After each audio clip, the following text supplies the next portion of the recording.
President Biden pledging to complete the evacuations of Americans and allies from Afghanistan by August 31st still, despite pleas from Democrats and Republicans to push the deadline. Joining me right now is Fox News senior strategic analyst, General Jack Keane. General, thanks very much for being here. What a debacle we find ourselves in this morning. General, first question for you. Should the U.S. respond to ISIS, and how? Oh, yeah, absolutely. And listen, every president, when we've had a terrorist attack like this, we have always responded.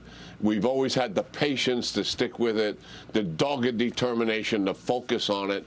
Yes, they will eventually pay a price. It may not be tomorrow. It'll be tomorrow if we have the intel. But we will stay on top of this for sure. I'm very confident in that. And they will ultimately pay the price for what they've done. These are murderers who have done this. They clearly wanted to humiliate the United States on the way out. They wanted to hurt the Afghan people who were trying to exit the country. They lost 94. We lost 13 of our marvelous troops. And listen, I want to commend the troops for what they've done here. I mean, they got in here on very short notice. We've got 104,000 people out, likely more than that, because that was the number we had last evening.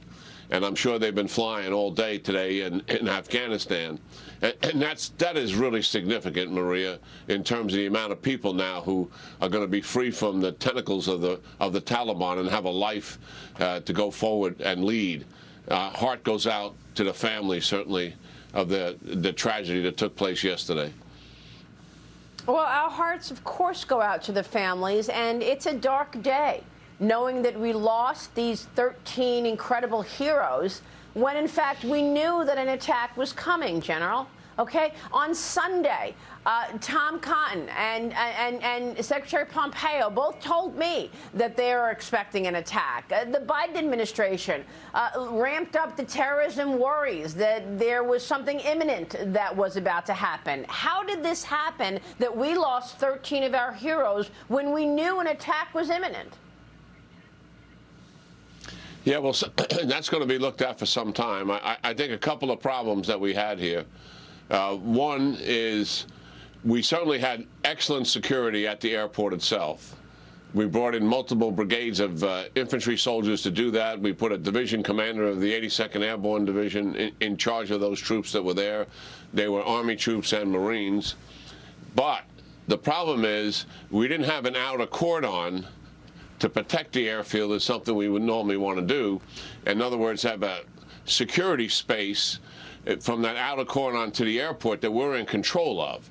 Well, we were not in control of that. The Taliban was in control of that, and we sort of outsourced the security situation to the Taliban to make certain that the checkpoints where people would have to pass through who are coming to the airport, make certain that there's no person carrying a suicide bomb, and there's no vehicle carrying one either.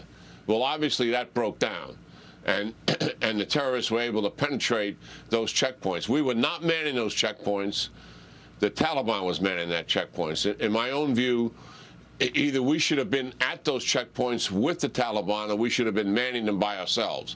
One or the other. There had to be U.S. presence there, in my judgment. And I agree, and I'm an outsider looking in. I've been questioning, why are we trusting the Taliban from the beginning? And then we get this report that President Biden admitted that the administration gave the Taliban a list of names of Americans and green card holders and Afghans who aided, who we wanted to help out of the country, that they needed to be evacuated. I mean, this shocking move likely put a target on their backs, General. Why give a list of the people that are most important to us to the Taliban? Well, it doesn't make a lot of sense. I know why if it did happen, why it happened. Obviously, they want to be able to get people through these checkpoints. You know, we had a heck of a problem. Everybody who's ever been to Afghanistan, including myself, has been involved in trying to get people out. And the biggest problem we had was getting through the Taliban checkpoints. So I think that's the reason why the list was given. But I go back to my original point. We should have had the the checklist in our hand, and we should have had U.S. soldiers, U.S. Marines at that checkpoint with the Taliban if we wanted to partner with them. I absolutely believe that whole security zone from the outer corner onto the airport should have been completely under U.S. control. Well, it sounds like we should have done a lot of things that we didn't do, like we should not have closed Bagram Air Base without knowing that we had all the civilians out. General, real quick before you go, now that we're almost all out of Afghanistan, how are we ever going to respond to terrorist attacks? Isn't it true that the topography of Afghanistan will make it very difficult for us to have any eyes and ears on the ground and really be able to get the intel that you're referring to? No, there's no doubt about that. I mean, it's wishful thinking when we talk about over the horizon. Listen, we had multiple CIA base presence inside of Afghanistan whose single purpose it was to track the al-Qaeda. The al-Qaeda has regained their safe haven. Why? Taliban's in control of the country. We surrendered it to them. The safe haven has been reestablished. That's a fact, and it's just going to grow. Other foreign terrorists are going to come as well. Our problem is, without that presence on the ground, they actually see what's happening, be connected to the Afghan people, be connected to the Afghan security forces. The human intelligence you get from that is significant. And the over-horizon capability is just not going to be there in any substantive way.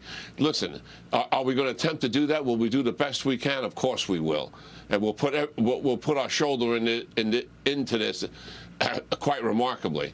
But all the original plan is to keep 2,500 folks there, keep the situation as imperfect as it is, stalemated. Taliban can't take over.